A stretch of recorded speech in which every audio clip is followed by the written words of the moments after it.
Chapter 762. Invaders on the 4th of July. Happy Independence Day 2019 everyone. Asterisk asterisk asterisk. It starts at the estate. Everyone was getting ready for the 4th of July. The house was decorated in decorations of red, white, and blue, and we had food for our barbecue ready. And we also had fireworks ready for tonight. Meanwhile me, Nick F., Lincoln, Earth, Joey and Laney were over in our nation's capital, Washington, D.C. We were over at the National Archives looking at the document that cemented our country's freedom, the Declaration of Independence. This was one of the most important documents in our country's history. In Congress, July 4, 1776. The unanimous declaration of the 13 United States of America. When in the course of human events, it becomes necessary for one people to dissolve the political bands which have connected them with another, and to assume among the powers of the earth, the separate and equal station to which the laws of nature and of nature's God entitle them, a decent respect to the opinions of mankind requires that they should declare the causes which impel them to the separation. We hold these truths to be self-evident, that all men are created equal, that they are endowed by their Creator with certain unalienable rights, that among these are life, liberty, and the pursuit of happiness. That to secure these rights, governments are instituted among men, deriving their just powers from the consent of the governed, that whenever any form of government becomes destructive of these ends, it is the right of the people to alter or to abolish it, and to institute new government, laying its foundation on such principles and organizing its powers in such form, as to them shall seem most likely to affect their safety and happiness. Prudence, indeed, will dictate that governments long established should not be changed for light and transient causes, and accordingly all experience hath shown, that mankind are more disposed to suffer, while evils are sufferable, than to right themselves by abolishing the forms to which they are accustomed. But when a long train of abuses and usurpations, pursuing invariably the same object evinces a design to reduce them under absolute despotism, it is their right, it is their duty, to throw off such government, and to provide new guards for their future security. Such has been the patient sufferance of these colonies, and such is now the necessity which constrains them to alter their former systems of government. The history of the present King of Great Britain is a history of repeated injuries and usurpations, all having in direct object the establishment of an absolute tyranny over these states. To prove this, let facts be submitted to a candid world. He has refused his assent to laws, the most wholesome and necessary for the public good. He has forbidden his governors to pass laws of immediate and pressing importance, unless suspended in their operation till his assent should be obtained, and when so suspended, he has utterly neglected to attend to them. He has refused to pass other laws for the accommodation of large districts of people, unless those people would relinquish the right of representation in the legislature, a right inestimable to them and formidable to tyrants only. He has called together legislative bodies at places unusual, uncomfortable, and distant from the depository of their public records, for the sole purpose of fatiguing them into compliance with his measures. He has dissolved representative houses repeatedly, for opposing with manly firmness of his invasions on the rights of the people. He has refused for a long time, after such dissolutions, to cause others to be elected, whereby the legislative powers, incapable of annihilation, have returned to the people at large for their exercise, the state remaining in the meantime exposed to all the dangers of invasion from without, and convulsions within. He has endeavored to prevent the population of these states, for that purpose obstructing the laws for naturalization of foreigners, refusing to pass others to encourage their migrations hither, and raising the conditions of new appropriations of lands. He has obstructed the administration of justice by refusing his assent to laws for establishing judiciary powers. He has made judges dependent on his will alone for the tenure of their offices, and the amount and payment of their salaries. He has erected a multitude of new offices, and sent hither swarms of officers to harass our people and eat out their substance. He has kept among us, in times of peace, standing armies without the consent of our legislatures. He has affected to render the military independent of and superior to the civil power. He has combined with others to subject us to a jurisdiction foreign to our constitution, and unacknowledged by our laws, giving his assent to their acts of pretended legislation. For quartering large bodies of armed troops among us. For protecting them, by a mock trial from punishment for any murders which they should commit on the inhabitants of these states. For cutting off our trade with all parts of the world. For imposing taxes on us without our consent. For depriving us in many cases, of the benefit of trial by jury. For transporting us beyond seas to be tried for pretended offenses. For abolishing the free system of English laws in a neighboring province, establishing therein an arbitrary government, and enlarging its boundaries so as to render it at once an example and fit instrument for introducing the same absolute rule into these colonies. For taking away our charters, abolishing our most valuable laws and altering fundamentally the forms of our governments. For suspending our own legislatures, and declaring themselves invested with power to legislate for us in all cases whatsoever. He has abdicated government here, by declaring us out of his protection and waging war against us. He has plundered our seas, ravaged our coasts, burned our towns, and destroyed the lives of our people. He is at this time transporting large armies of foreign mercenaries to complete the works of death, desolation, and tyranny, already begun with circumstances of cruelty and perfidy scarcely paralleled in the most barbarous ages, and totally unworthy the head of a civilized nation. He has constrained our fellow citizens taken captive on the high seas to bear arms against their country, to become the executioners of their friends and brethren, or to fall themselves by their hands. He has excited domestic insurrections amongst us, and has endeavored to bring on the inhabitants of our frontiers, the merciless Indian savages whose known rule of warfare is an undistinguished destruction of all ages, sexes, and conditions. In every stage of these oppressions we have petitioned for redress in the most humble terms. Our repeated petitions have been answered only by repeated injury. A prince, whose character is thus marked by every act which may define a tyrant, is unfit to be the ruler of a free people. Nor have we been wanting in attentions to our British brethren. We have warned them from time to time of attempts by their legislature to extend an unwarrantable jurisdiction over us. We have reminded them of the circumstances of our emigration and settlement here. We have appealed to their native justice and magnanimity, and we have conjured them by the ties of our common kindred to disavow these usurpations, which would inevitably interrupt our connections and correspondence. They too have been deaf to the voice of justice and of consanguinity. We must, therefore, acquiesce in the necessity, which denounces our separation, and hold them, as we hold the rest of mankind, enemies in war, in peace friends.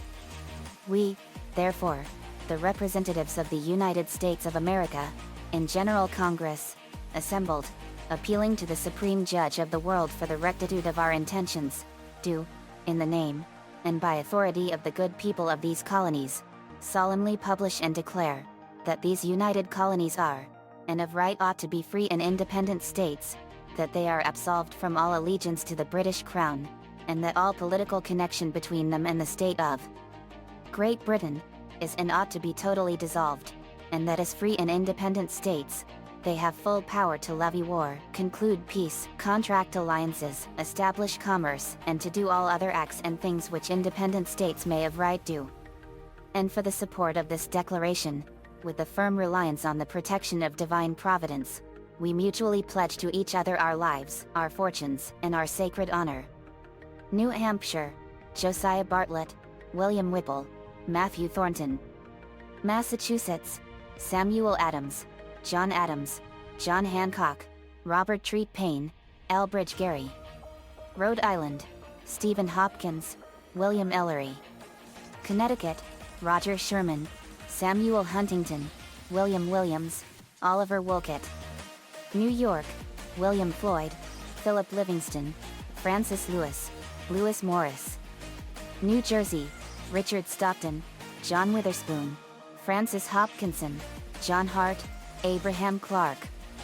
Pennsylvania, Robert Morris, Benjamin Rush, Benjamin Franklin, John Morton, George Clymer, James Smith, George Taylor, James Wilson, George Ross. Delaware, George Reed, Caesar Rodney, Thomas McKean. Maryland, Samuel Chase, William Paca, Thomas Stone, Charles Carroll of Carrollton. Virginia, George Wythe, Richard Henry Lee, Thomas Jefferson, Benjamin Harrison, Thomas Nelson Jr., Francis Lightfoot Lee, Carter Braxton. North Carolina, William Hooper, Joseph Hughes, John Penn. South Carolina, Edward Rutledge, Thomas Hayward Jr., Thomas Lynch Jr., Arthur Middleton. Georgia, Button Gwinnett, Lyman Hall, George Walton. Nick F. Wow. So this is the Declaration of Independence. Me. Yet this is the very document that cemented our country's freedom, 243 years ago today. To the viewers, oh hey there. You're probably wondering why we're in the National Archives here in Washington, D.C. Well, today is a very important part of our country's history. Today is July 4th, 2019, aka Independence Day. This is the day we celebrate the anniversary of declaring our freedom. It was back on July 4th, 1776 that we established our independence from England and made ourselves a free country. 243 years ago today we made this very document that cemented our freedom. Lincoln? Yep. Laney, this is so awesome.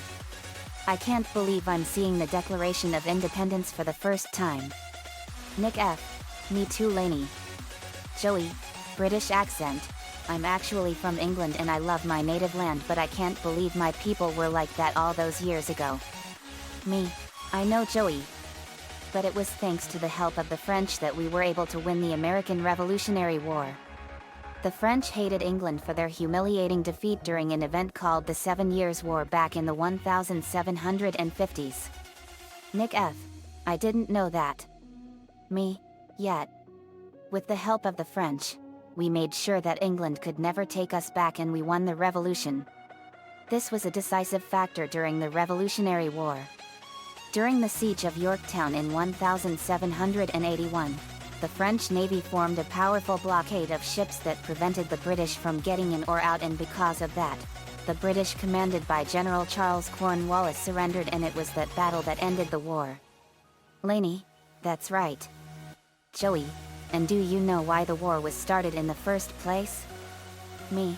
King George III was going to make sure we didn't get independence and he wanted to continue ruling us. Also, he did a horrible thing called taxation without representation, and it's not fair. It was the Boston Tea Party back in 1773 that sparked the Revolutionary War, which lasted from April 19, 1775 to May 12, 1784. Joey, so not even 10 years it lasted. Me, 9 years and 23 days. Let me show you all another important document of our country's history. We went into another room and we saw the United States Constitution. Me, this is another important document. This is the United States Constitution. It's the document that instates the laws of our country. It was created back on September 17, 1787. Preamble. We the people in an original edition. The preamble to the Constitution serves as an introductory statement of the document's fundamental purposes and guiding principles. It neither assigns powers to the federal government, nor does it place specific limitations on government action. Rather, it sets out the origin, scope, and purpose of the Constitution. Its origin and authority is in we, the people of the United States. This echoes the Declaration of Independence. One people dissolved their connection with another, and assumed among the powers of the earth, a sovereign nation-state. The scope of the Constitution is twofold. First, to form a more perfect union than had previously existed in the perpetual union of the Articles of Confederation. Second, to secure the blessings of liberty, which were to be enjoyed by not only the first generation, but for all who came after, our posterity. Article 1. Article 1 describes the Congress, the legislative branch of the federal government. Section 1 reads, all legislative powers herein granted shall be vested in a Congress of the United States, which shall consist of a Senate and House of Representatives. The article establishes the manner of election and the qualifications of members of each body. Representatives must be at least 25 years old, be a citizen of the United States for 7 years, and live in the state they represent. Senators must be at least 30 years old, be a citizen for 9 years, and live in the state they represent. Article I, Section 8 enumerates the powers delegated to the legislature. Financially, Congress has the power to tax, borrow, pay debt and provide for the common defense and the general welfare, to regulate commerce, bankruptcies, and coin money. To regulate internal affairs, it has the power to regulate and govern military forces and militias, suppress insurrections, and repel invasions. It is to provide for naturalization, standards of weights and measures, post offices, and roads, and patents, to directly govern the federal district and cessions of land by the states for forts and arsenals. Internationally, Congress has the power to define and punish piracies and offenses against the law of nations, to declare war and make rules of war. The final necessary and proper clause, also known as the elastic clause, expressly confers incidental powers upon Congress without the Article's requirement for express delegation for each and every power. Article I, Section 9 lists 8 specific limits on congressional power. The Supreme Court has sometimes broadly interpreted the Commerce Clause and the Necessary and Proper Clause in Article 1 to allow Congress to enact legislation that is neither expressly allowed by the enumerated powers nor expressly denied in the limitations on Congress. In McCulloch v. Maryland, 1819, the Supreme Court read the Necessary and Proper Clause to permit the federal government to take action that would enable it to perform the high duties assigned to it by the Constitution in the manner most beneficial to the people, even if that action is not itself within the enumerated powers. Chief Justice Marshall clarified, "Let the end be legitimate, let it be within the scope of the Constitution, and all means which are appropriate, which are plainly adapted to that end, which are not prohibited, but consist with the letter and spirit of the Constitution, are constitutional." Article 2. Article 2 describes the office, qualifications, and duties of the President of the United States and the Vice President. The President is head of the executive branch of the federal government, as well as the nation's head of state and head of government. Article 2 is modified by the 12th Amendment, which tacitly acknowledges political parties, and the 25th Amendment relating to office succession. The President is to receive only one compensation from the federal government. The inaugural oath is specified to preserve, protect, and defend the Constitution. The President is the Commander-in-Chief of the United States Armed Forces and state militias when they are mobilized. He or she makes treaties with the advice and consent of a 2/3 quorum of the Senate. To administer the federal government, the President commissions all the offices of the federal government as Congress directs. He or she may require the opinions of its principal officers and make recess appointments for vacancies that may happen during the recess of the Senate. The President is to see that the laws are faithfully executed, though he or she may grant reprieves and pardons except regarding congressional impeachment of himself or other federal officers. The President reports to Congress on the state of the Union, and by the recommendation clause, recommends necessary and expedient national measures. The President may convene and adjourn Congress under special circumstances. Section 4 provides for removal of the President and other federal officers. The President is removed on impeachment for, and conviction of, treason, bribery, or other high crimes and misdemeanors. Article 3. Article 3 describes the court system, the judicial branch, including the Supreme Court. There shall be one court called the Supreme Court. The article describes the kinds of cases the court takes as original jurisdiction. Congress can create lower courts and an appeals process. Congress enacts law defining crimes and providing for punishment. Article 3 also protects the right to trial by jury in all criminal cases, and defines the crime of treason. Section 1 vests the judicial power of the United States in federal courts, and with it, the authority to interpret and apply the law to a particular case. Also included is the power to punish, sentence, and direct future action to resolve conflicts. The Constitution outlines the U.S. judicial system. In the Judiciary Act of 1789, Congress began to fill in details. Currently, Title 28 of the U.S. Code describes judicial powers and administration. As of the First Congress, the Supreme Court justices rode circuit to sit as panels to hear appeals from the district courts. In 1891, Congress enacted a new system. District courts would have original jurisdiction. Intermediate appellate courts, circuit courts, with exclusive jurisdiction heard regional appeals before consideration by the Supreme Court. The Supreme Court holds discretionary jurisdiction, meaning that it does not have to hear every case that is brought to it. To enforce judicial decisions, the Constitution grants federal courts both criminal contempt and civil contempt powers. The court's summary punishment for contempt immediately overrides all other punishments applicable to the subject party. Other implied powers include injunctive relief and the habeas corpus remedy. The court may imprison for contumacy, bad faith litigation, and failure to obey a writ of mandamus. Judicial power includes that granted by acts of Congress for rules of law and punishment. Judicial power also extends to areas not covered by statute. Generally, federal courts cannot interrupt state court proceedings. Clause 1 of Section 2 authorizes the federal courts to hear actual cases and controversies only.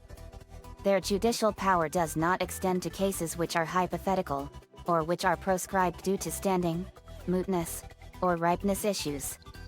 Generally, a case or controversy requires the presence of adverse parties who have some interest genuinely at stake in the case. Clause 2 of Section 2 provides that the Supreme Court has original jurisdiction in cases involving ambassadors, ministers, and consuls, for all cases respecting foreign nation-states, and also in those controversies which are subject to federal judicial power because at least one state is a party. Cases arising under the laws of the United States and its treaties come under the jurisdiction of federal courts. Cases under international maritime law and conflicting land grants of different states come under federal courts. Cases between U.S. citizens in different states, and cases between U.S. citizens and foreign states and their citizens, come under federal jurisdiction. The trials will be in the state where the crime was committed. No part of the Constitution expressly authorizes judicial review, but the framers did contemplate the idea. The Constitution is the supreme law of the land. Precedent has since established that the courts could exercise judicial review over the actions of Congress or the executive branch. Two conflicting federal laws are under pendent jurisdiction if one presents a strict constitutional issue. Federal court jurisdiction is rare when a state legislature enacts something as under federal jurisdiction. To establish a federal system of national law, considerable effort goes into developing a spirit of comity between federal government and states.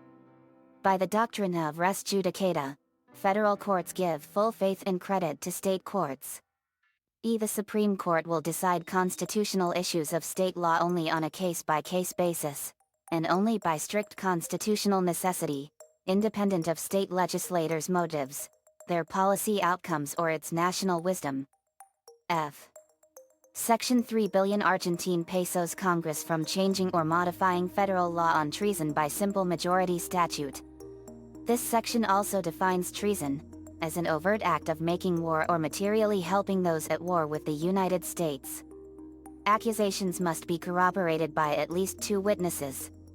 Congress is a political body and political disagreements routinely encountered should never be considered as treason. This allows for nonviolent resistance to the government because opposition is not a life or death proposition. However, Congress does provide for other lesser subversive crimes such as conspiracy. G. Article 4. Article 4 outlines the relations among the states and between each state and the federal government. In addition, it provides for such matters as admitting new states and border changes between the states. For instance, it requires states to give full faith and credit to the public acts, records, and court proceedings of the other states. Congress is permitted to regulate the manner in which proof of such acts may be admitted. The Privileges and Immunities Clause prohibits state governments from discriminating against citizens of other states in favor of resident citizens. For instance, in criminal sentencing, a state may not increase a penalty on the grounds that the convicted person is a non-resident. It also establishes extradition between the states, as well as laying down a legal basis for freedom of movement and travel amongst the states. Today, this provision is sometimes taken for granted, but in the days of the Articles of Confederation, crossing state lines was often arduous and costly. The Territorial Clause gives Congress the power to make rules for disposing of federal property and governing non-state territories of the United States. Finally, the fourth section of Article 4 requires the United States to guarantee to each state a republican form of government, and to protect them from invasion and violence. Article 5.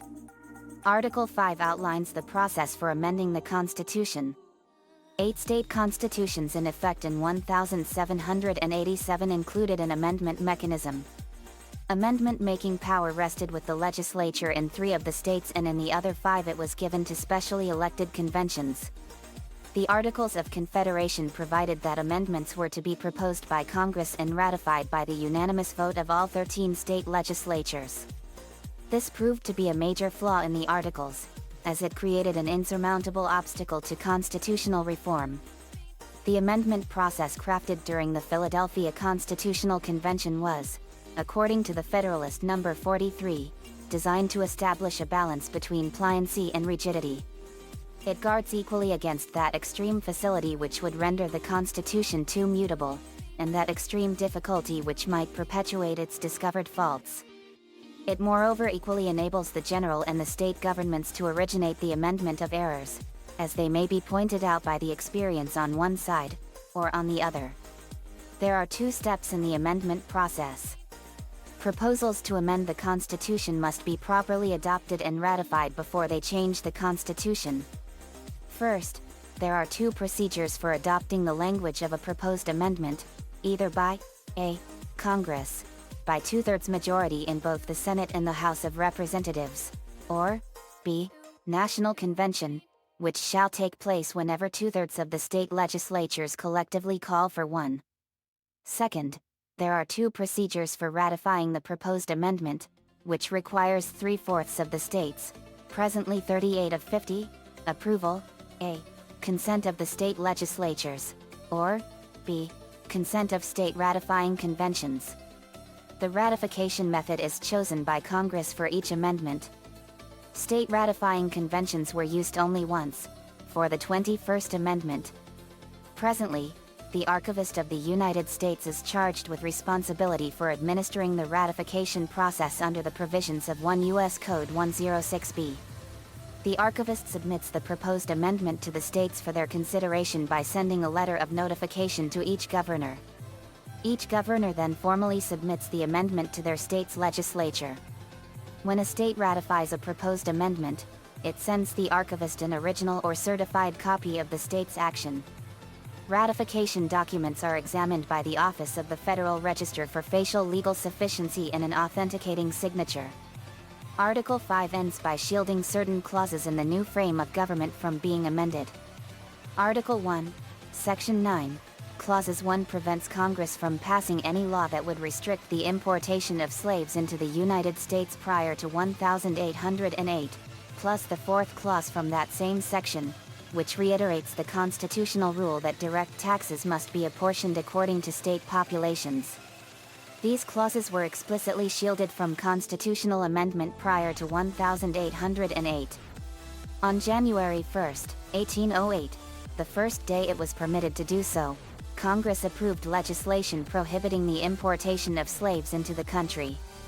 On February 3, 1913, with ratification of the 16th Amendment, Congress gained the authority to levy an income tax without apportioning it among the states or basing it on the United States Census. The third textually entrenched provision is Article 1, Section 3, Clause 1, which provides for equal representation of the states in the Senate. The shield protecting this clause from the amendment process is less absolute. No state, without its consent, shall be deprived of its equal suffrage in the Senate but permanent. Article 6. Article 6 establishes the Constitution, and all federal laws and treaties of the United States made according to it, to be the supreme law of the land, and that the judges in every state shall be bound thereby, anything in the laws or constitutions of any state notwithstanding. It validates national debt created under the Articles of Confederation and requires that all federal and state legislators, officers, and judges take oaths or affirmations to support the Constitution.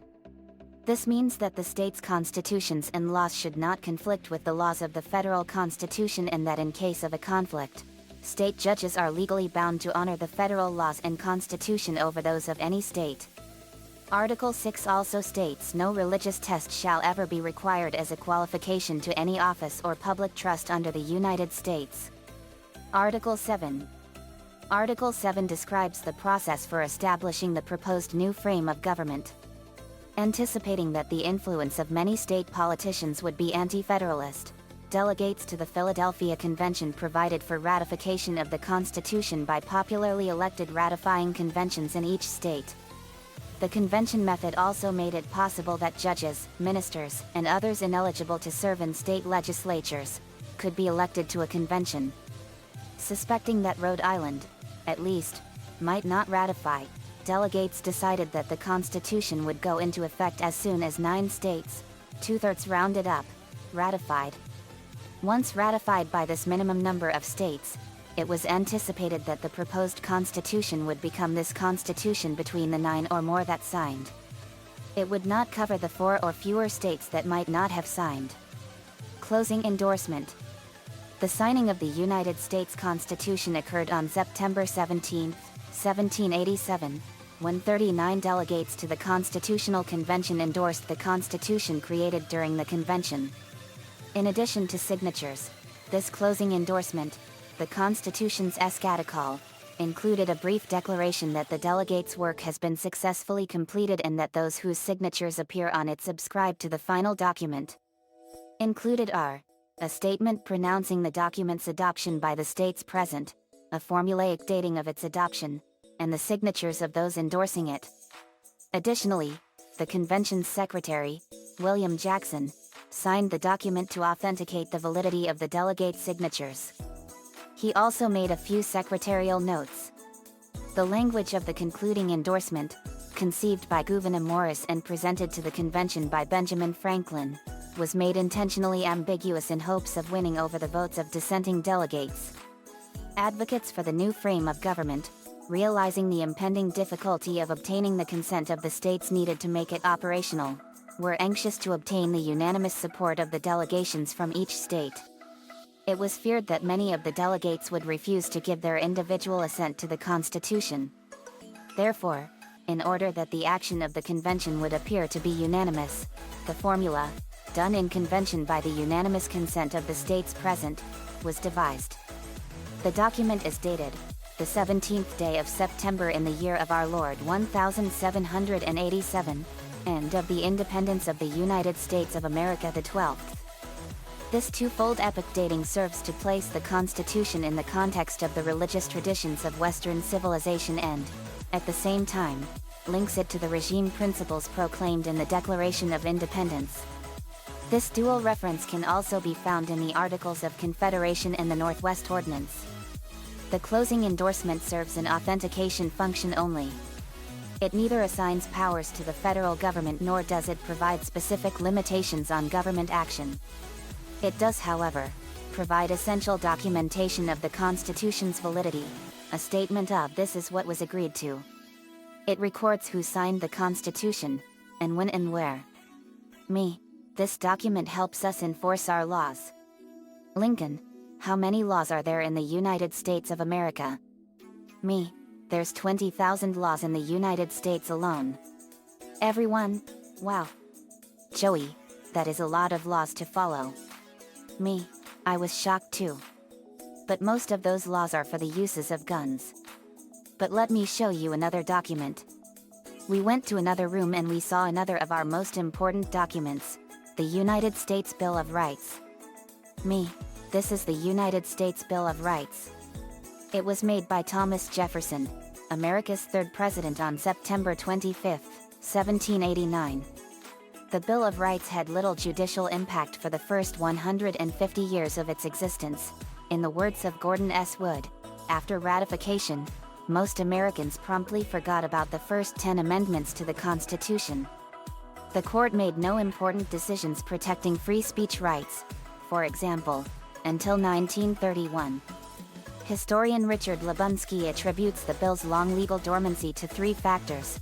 First, it took time for a culture of tolerance to develop that would support the bill's provisions with judicial and popular will. Second, the Supreme Court spent much of the 19th century focused on issues relating to intergovernmental balances of power. And third, the bill initially only applied to the federal government, a restriction affirmed by Baron v. Baltimore, 1833. In the 20th century, however, most of the bill's provisions were applied to the states via the 14th Amendment, a process known as incorporation, beginning with the Freedom of Speech Clause, in Gitlow v. New York, 1925. In Talton v. Mays, 1896, the court ruled that constitutional protections, including the provisions of the Bill of Rights, do not apply to the actions of American Indian tribal governments. Through the incorporation process, the United States Supreme Court succeeded in extending to the states almost all of the protections in the Bill of Rights, as well as other, enumerated rights. The Bill of Rights thus imposes legal limits on the powers of governments and acts as an anti-majoritarian/minoritarian safeguard by providing deeply entrenched legal protection for various civil liberties and fundamental rights. The Supreme Court, for example, concluded in the West Virginia State Board of Education v. Barnett, 1943, case that the founders intended the Bill of Rights to put some rights out of reach from majorities, ensuring that some liberties would endure beyond political majorities. As the court noted, the idea of the Bill of Rights was to withdraw certain subjects from the vicissitudes of political controversy, to place them beyond the reach of majorities and officials, and to establish them as legal principles to be applied by the courts. This is why fundamental rights may not be submitted to a vote, they depend on the outcome of no elections. First Amendment. Congress shall make no law respecting an establishment of religion, or prohibiting the free exercise thereof, or abridging the freedom of speech, or of the press, or the right of the people peaceably to assemble, and to petition the government for a redress of grievances. The First Amendment prohibits the making of any law respecting an establishment of religion, impeding the free exercise of religion, abridging the freedom of speech, infringing on the freedom of the press, interfering with the right to peaceably assemble, or prohibiting the petitioning for a governmental redress of grievances. Initially, the First Amendment applied only to laws enacted by Congress, and many of its provisions were interpreted more narrowly than they are today. In Everson v.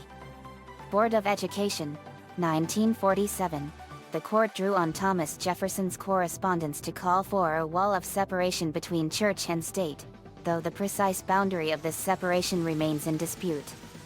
Speech rights were expanded significantly in a series of 20th and 21st century court decisions that protected various forms of political speech, anonymous speech, campaign financing, pornography, and school speech. These rulings also defined a series of exceptions to First Amendment protections.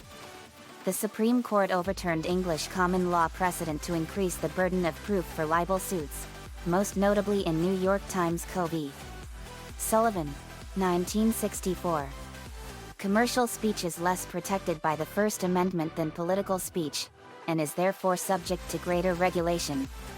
The Free Press Clause protects publication of information and opinions, and applies to a wide variety of media. In Muir v. Minnesota, 1931, and New York Times v.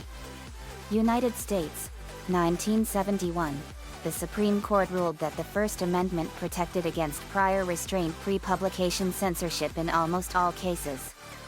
The Petition Clause protects the right to petition all branches and agencies of government for action.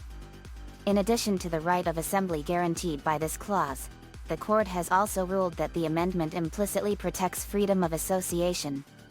Second Amendment. A well-regulated militia, being necessary to the security of a free state, the right of the people to keep and bear arms, shall not be infringed.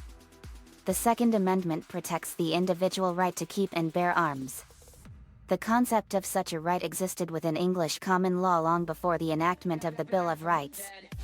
98 first codified in the English Bill of Rights of 1689, but they're only applying to Protestants. This right was enshrined in fundamental laws of several American states during the Revolutionary Era, including the 1776 Virginia Declaration of Rights and the Pennsylvania Constitution of 1776. Long a controversial issue in American political, legal, and social discourse, the Second Amendment has been at the heart of several Supreme Court decisions. In United States v. Cruikshank, 1876, the court ruled that the right to bear arms is not granted by the Constitution, neither is it in any manner dependent upon that instrument for its existence. The Second Amendment means no more than that it shall not be infringed by Congress, and has no other effect than to restrict the powers of the national government. In United States v. Miller, 1939, the court ruled that the amendment protects arms that had a reasonable relationship to the preservation or efficiency of a well-regulated militia. In District of Columbia v. Heller, 2008, the court ruled that the Second Amendment codified a pre-existing right and that it protects an individual right to possess a firearm unconnected with service in a militia, and to use that arm for traditionally lawful purposes, such as self-defense within the home, but also stated that the right is not unlimited. It is not a right to keep and carry any weapon whatsoever in any manner whatsoever and for whatever purpose. In McDonald v. Chicago, 2010, the court ruled that the Second Amendment limits state and local governments to the same extent that it limits the federal government. Third Amendment. No soldier shall, in time of peace, be quartered in any house, without the consent of the owner, nor in time of war, but in a manner to be prescribed by law. The Third Amendment restricts the quartering of soldiers in private homes, in response to quartering acts passed by the British Parliament during the Revolutionary War. The amendment is one of the least controversial of the Constitution, and, as of 2018, has never been the primary basis of a Supreme Court decision. Fourth Amendment. The right of the people to be secure in their persons, houses, papers, and effects, against unreasonable searches and seizures, shall not be violated, and no warrants shall issue, but upon probable cause, supported by oath or affirmation, and particularly describing the place to be searched, and the persons or things to be seized. The Fourth Amendment guards against unreasonable searches and seizures, along with requiring any warrant to be judicially sanctioned and supported by probable cause. It was adopted as a response to the abuse of the writ of assistance, which is a type of general search warrant, in the American Revolution. Search and seizure, including arrest, must be limited in scope according to specific information supplied to the issuing court, usually by a law enforcement officer who has sworn by it. The amendment is the basis for the exclusionary rule, which mandates that evidence obtained illegally cannot be introduced into a criminal trial. The amendment's interpretation has varied over time, its protections expanded under left-leaning courts such as that headed by Earl Warren and contracted under right-leaning courts such as that of William Rehnquist. Fifth Amendment. No person shall be held to answer for a capital, or otherwise infamous crime, unless on a presentment or indictment of a grand jury, except in cases arising in the land or naval forces, or in the militia, when in actual service in time of war or public danger, nor shall any person be subject for the same offense to be twice put in jeopardy of life or limb, nor shall be compelled in any criminal case to be a witness against himself, nor be deprived of life, liberty, or property, without due process of law, nor shall private property be taken for public use, without just compensation. The Fifth Amendment protects against double jeopardy and self-incrimination and guarantees the rights to due process, grand jury screening of criminal indictments, and compensation for the seizure of private property under eminent domain. The amendment was the basis for the court's decision in Miranda v. Arizona, 1966, which established that defendants must be informed of their rights to an attorney and against self-incrimination prior to interrogation by police. Sixth Amendment. In all criminal prosecutions, the accused shall enjoy the right to a speedy and public trial, by an impartial jury of the state and district wherein the crime shall have been committed, which district shall have been previously ascertained by law, and to be informed of the nature and cause of the accusation, to be confronted with the witnesses against him, to have compulsory process for obtaining witnesses in his favor, and to have the assistance of counsel for his defense. The Sixth Amendment establishes a number of rights of the defendant in a criminal trial. To a speedy and public trial. To trial by an impartial jury. To be informed of criminal charges. To confront witnesses. To compel witnesses to appear in court.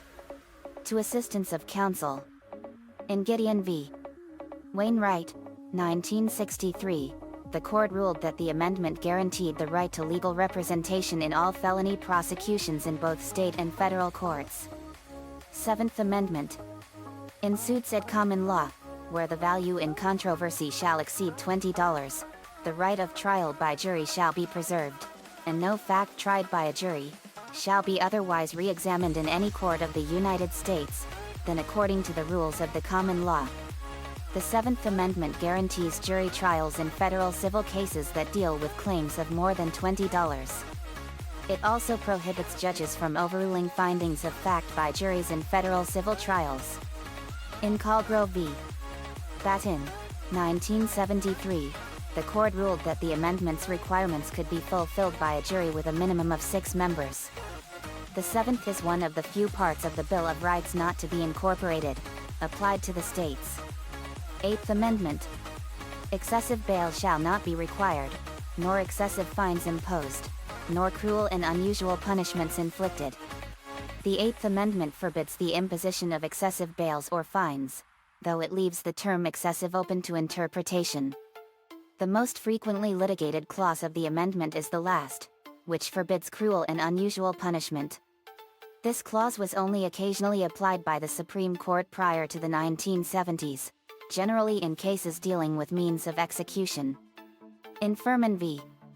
Georgia, 1972, some members of the court found capital punishment itself in violation of the amendment, arguing that the clause could reflect evolving standards of decency as public opinion changed. Others found certain practices in capital trials to be unacceptably arbitrary, resulting in a majority decision that effectively halted executions in the United States for several years. Executions resumed following Gregg v. Georgia, 1976, which found capital punishment to be constitutional if the jury was directed by concrete sentencing guidelines. The court has also found that some poor prison conditions constitute cruel and unusual punishment, as in Estelle v. Gamble, 1976, and Brown v. Plata, 2011. Ninth Amendment. The enumeration in the Constitution of certain rights shall not be construed to deny or disparage others retained by the people. The Ninth Amendment declares that there are additional fundamental rights that exist outside the Constitution. The rights enumerated in the Constitution are not an explicit and exhaustive list of individual rights. It was rarely mentioned in Supreme Court decisions before the second half of the 20th century, when it was cited by several of the justices in Griswold v. Connecticut, 1965. The court in that case voided a statute prohibiting use of contraceptives as an infringement of the right of marital privacy. This right was, in turn, the foundation upon which the Supreme Court built decisions in several landmark cases, including Roe v. Wade, 1973, which overturned a Texas law making it a crime to assist a woman to get an abortion, and Planned Parenthood v.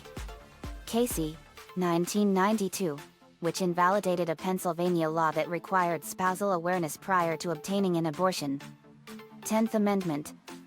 The powers not delegated to the United States by the Constitution, nor prohibited by it to the states, are reserved to the states respectively, or to the people.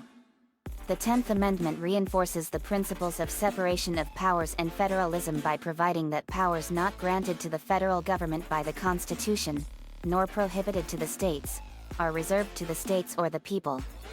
The amendment provides no new powers or rights to the states, but rather preserves their authority in all matters not specifically granted to the federal government. Congress has sometimes circumvented the 10th Amendment by invoking the Commerce Clause in Article 1 or by threatening to withhold funding for a federal program from non-cooperative states, as in South Dakota v. Dole, 1987. Me. This document is the bill that extends our rights across the country. Lincoln? Wow. This is a huge amount of rights. Earth. It sure is. I can't believe that we were given so many things we can and cannot do over this country's whole history. Nick F. It's just a lot to take in. Me, I know. But I figured that I would take us to Washington, D.C. to show you all. Earth. This was a very educational treat. Laney, it sure was. Later we went back to the estate. Asterisk asterisk asterisk. We got back and helped out with the decorating. Horsa, Paluwag, Manafi, and Poraman. Happy 4th of July, everybody. Nico, thanks guys. Me, you excited for the 4th of July, Nico? Nico, you know I am JD. I love the fireworks, barbecue, and the history. Me, awesome. I love this day because of barbecue and to shoot off fireworks.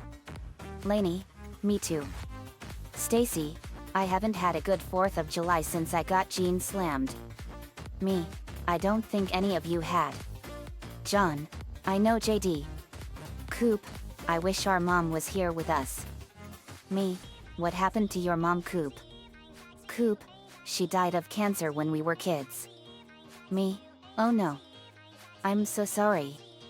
Dr. Bolton, it's all right, JD. But thank you for your concern. Stacy, but she will always be with us in our hearts. Lainey, that's great, Stacy. Tommy, I just wish Zordon were here to celebrate the 4th of July with us. Kimberly, if he hadn't sacrificed himself with Andra's help, the United Alliance of Evil would have never been defeated. Billy, as long as there are Power Rangers, he'll never be forgotten. Lori, I'm sorry about Zordon, guys. But his spirit will always be with you no matter what. Trini, thanks Lori. Jason, I have a feeling he already is. Zach, me too. Cole, I don't think I've ever celebrated a 4th of July with you guys. Me, this will be your first ever 4th of July, Cole. I know you spent most of your time in the jungle because of Master Org. But now you have plenty of time to catch up. Cole, I sure do. James, we've never celebrated the 4th of July in the Pokemon world before. Me, this'll be your first ever 4th of July, James. I know just the perfect thing to do before we shoot off fireworks and have barbecue. Let's go into the simulator for an awesome exercise. Nico, okay. We did so. Asterisk asterisk asterisk. We were in the simulator and we were going to do an exercise where we fight against the Harvester aliens of the 1996 movie Independence Day.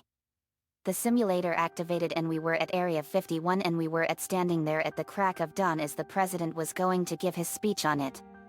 Me, this is gonna be awesome, guys. President Tom, on the loudspeaker, good morning. We stood before him with a lot of people.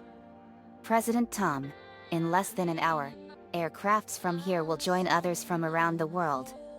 And you will be launching the largest aerial battle in the history of mankind. Mankind, that word should have new meaning for all of us today.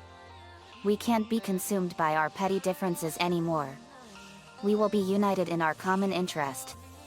Perhaps it's fate that today is the 4th of July. And you will once again be fighting for our freedom.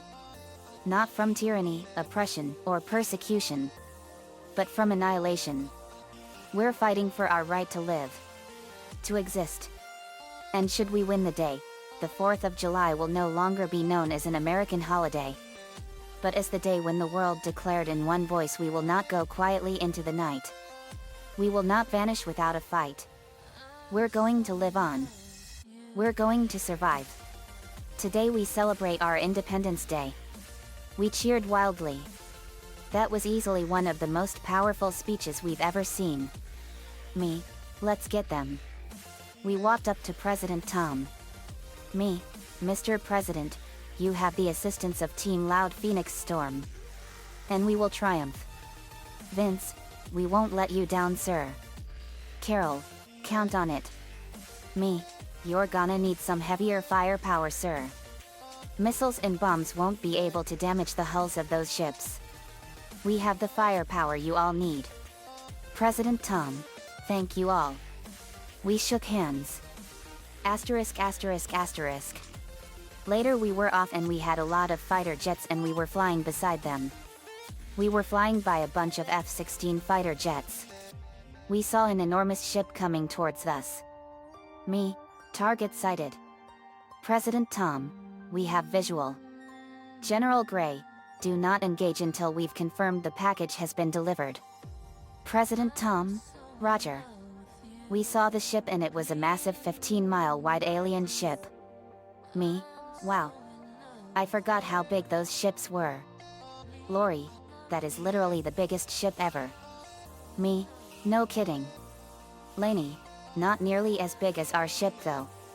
What General Gray meant by the package being delivered is that two people, Captain Stephen Hiller and MIT technological expert David Levinson, are boarding the mothership of the Harvester aliens to plant a computer virus to disable their defenses so we can have a fighting chance and take them down more easily. In an unspecified time in the past, the Harvesters presented themselves as a threat to the universe itself, due to their plague-like nature. Attacking from their own home world, their empire encountered a highly advanced civilization of transsentient beings which they pushed to the brink of extinction.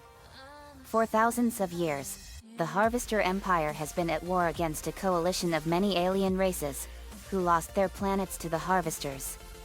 This war remains at a stalemate as the Harvesters could not locate their enemy's planet of origin.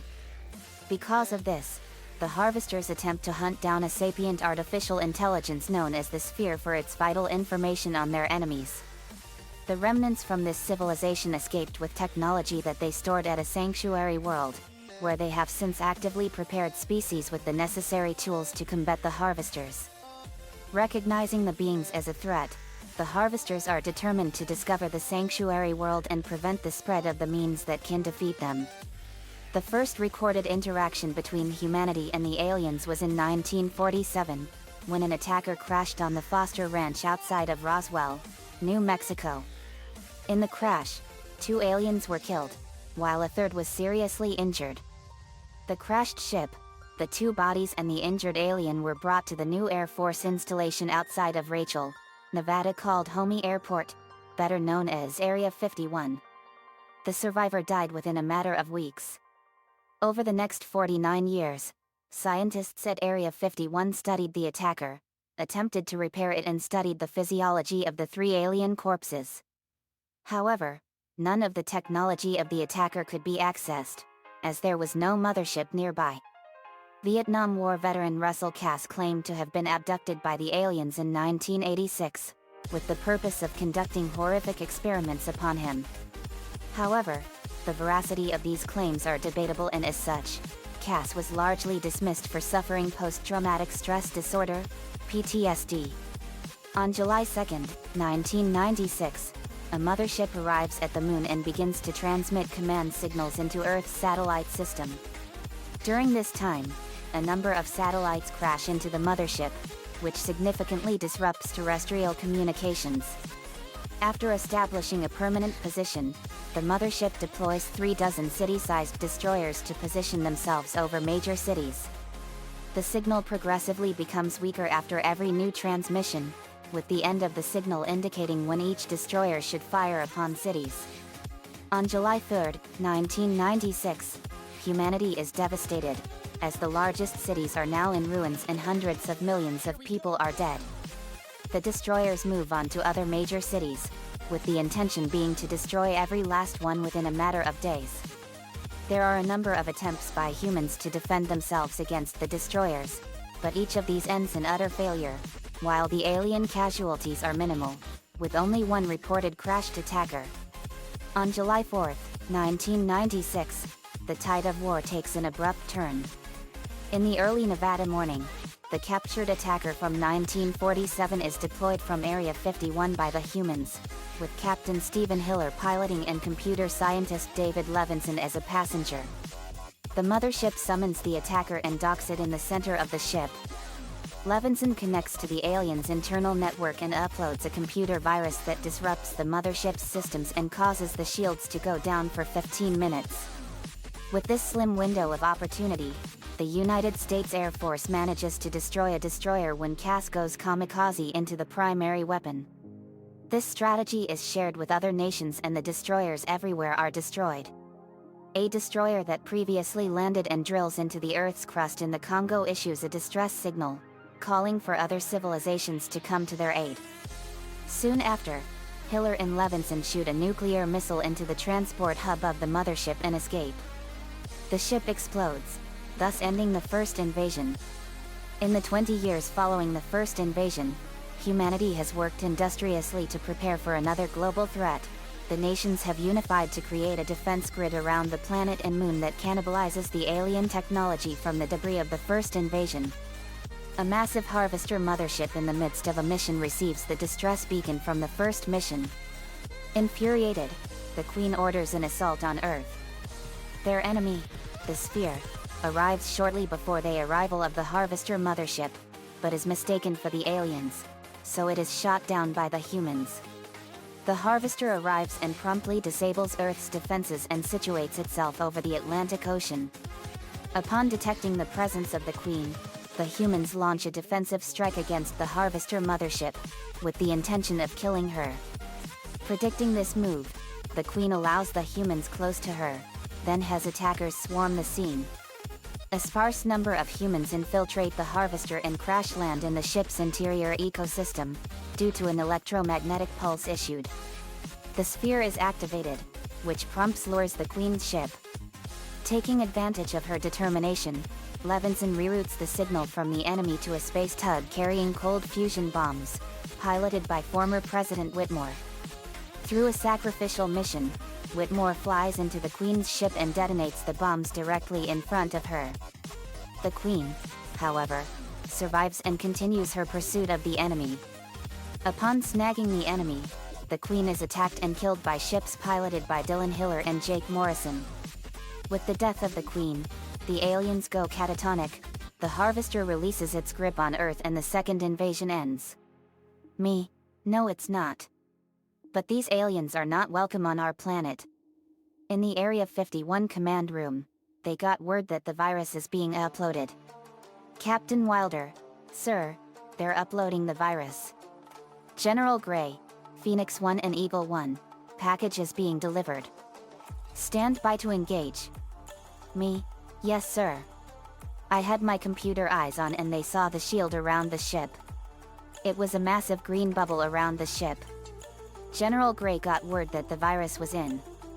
General Gray, delivery complete. Engage. Shield's not down yet sir. Give it 30 more seconds. I kept an eye on the shield and then I saw the shield disappear. Shield's down. Fire. President Tom, Eagle 1, Fox 3. President Tom fired a missile and it hit the ship and exploded. Kaboom. Everyone cheered in the base. General Gray, direct hit. Captain Wilder, squadron leaders and team Loud Phoenix Storm, fire at will. Fire at will. Fire at will. This is it guys. Fire at will. We fired missiles and energy blasts at the ship and they hit the ship and exploded with incredible power. Crab. We caused a significant amount of damage to the ship and blew 25% of the ship apart. Lincoln, yet. President Tom, wow. That did it. Then a massive armada of alien fighter ships came. Here they come. Lewin fired a massive blast of light and blew some of the ships apart. Eddie shoots aliens with blaster. Happy Independence Day, motherfuckers. The ships were exploding all over the place as fiery debris. Maria shoots water at aliens. You just had to attack the Earth on the 4th of July. The water made one of the aliens collide with another ship and they exploded. Lola and Susie fired massive blasts of fire and energy and many ships exploded. G1 Soundwave shoots at aliens. Independence Day aliens, about to die.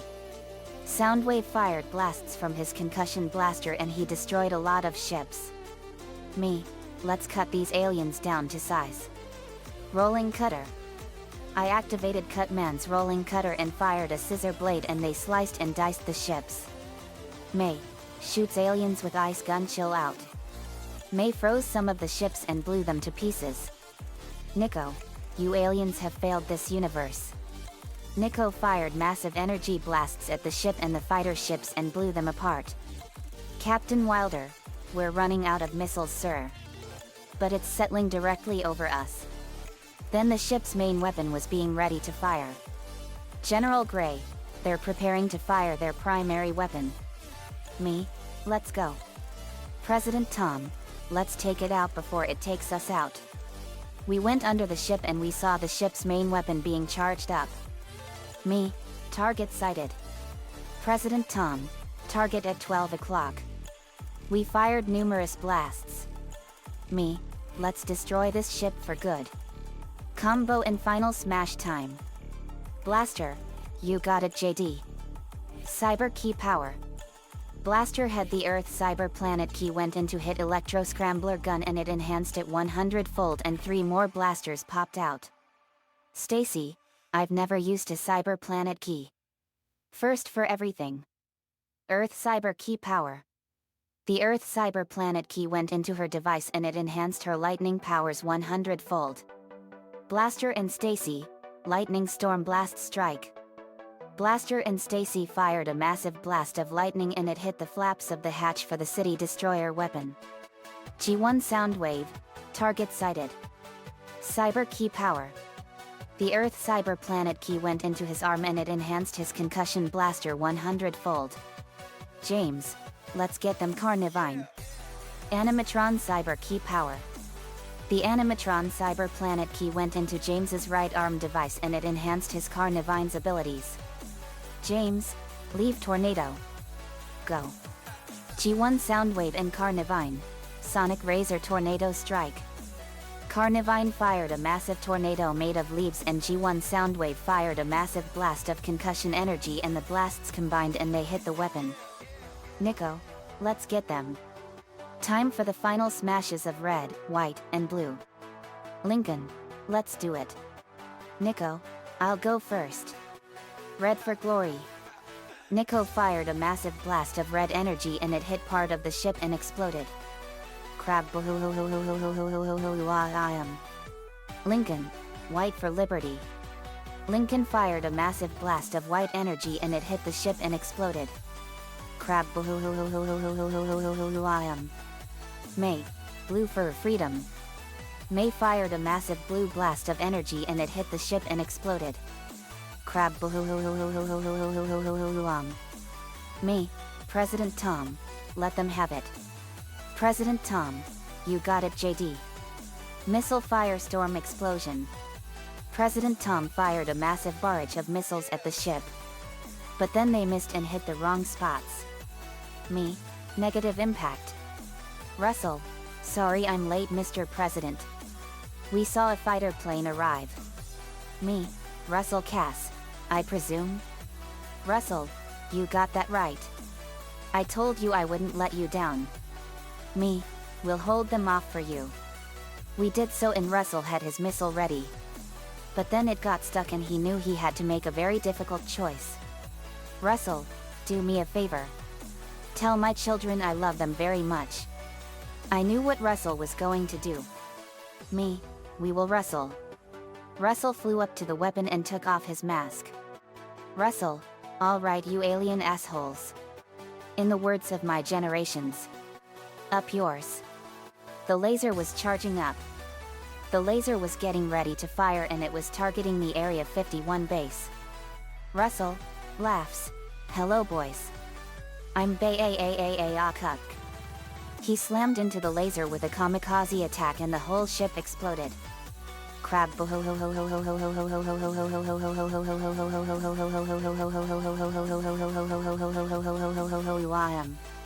The whole ship erupted into a massive fireball.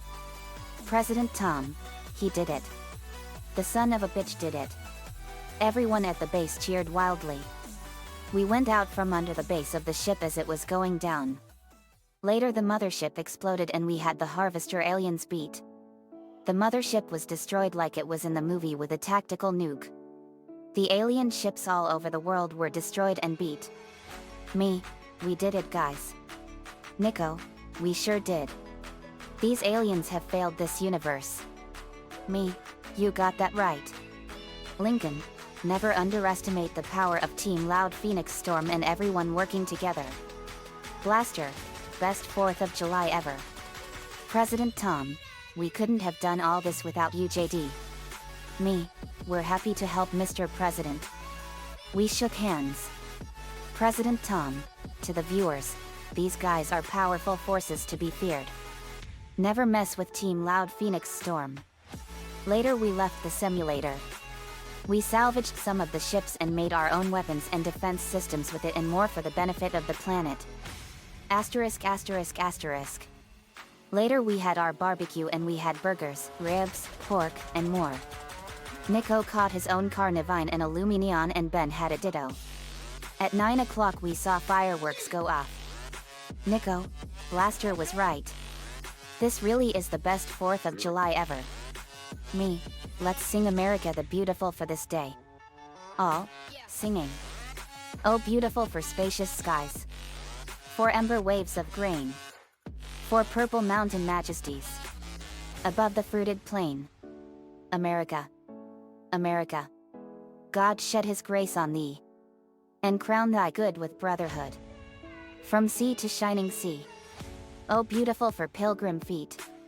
Whose stern, impassioned stress. A thoroughfare for freedom beat. Across the wilderness. America. America. God mend thine every flaw. Confirm thy soul in self-control. Thy liberty in law. Oh, beautiful for heroes proved. In liberating strife. Who more than self their country loved. And mercy more than life. America. America. May God thy gold refine. Till all success be nobleness. And every gain divine. Oh, beautiful for patriot dream. That sees beyond the years. Thine alabaster cities gleam. Undimmed by human tears. America. America. God shed his grace on thee. And crown thy good with brotherhood. From sea to shining sea. The flag of the United States of America waved behind us in the background as we saluted.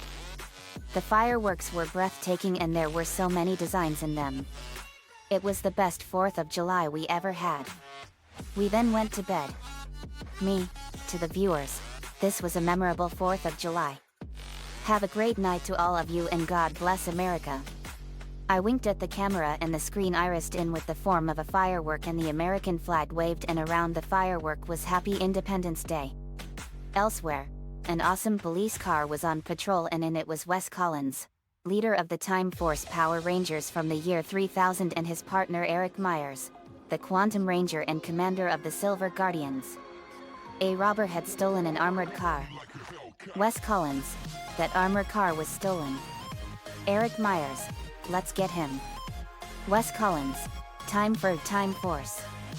Eric Myers, quantum power. In a powerful flash of red light they transformed and the camera turned red. The end. Asterisk asterisk asterisk. Another fanfiction complete. Happy 4th of July everyone. I hope you all have an awesome Independence Day and celebrate 243 years of freedom. Independence Day from 1996 was an awesome movie and I figured it would be perfect for this chapter. I added some history for you all on America's greatest documents for you. Nico-chan11 gave me the ideas for this one. Thanks man as usual. Let me know what you all think. Again, have a happy Independence Day and eat lots of great barbecue and have fun with a lot of fireworks. USA. USA. USA. USA. USA. USA. See you all next time.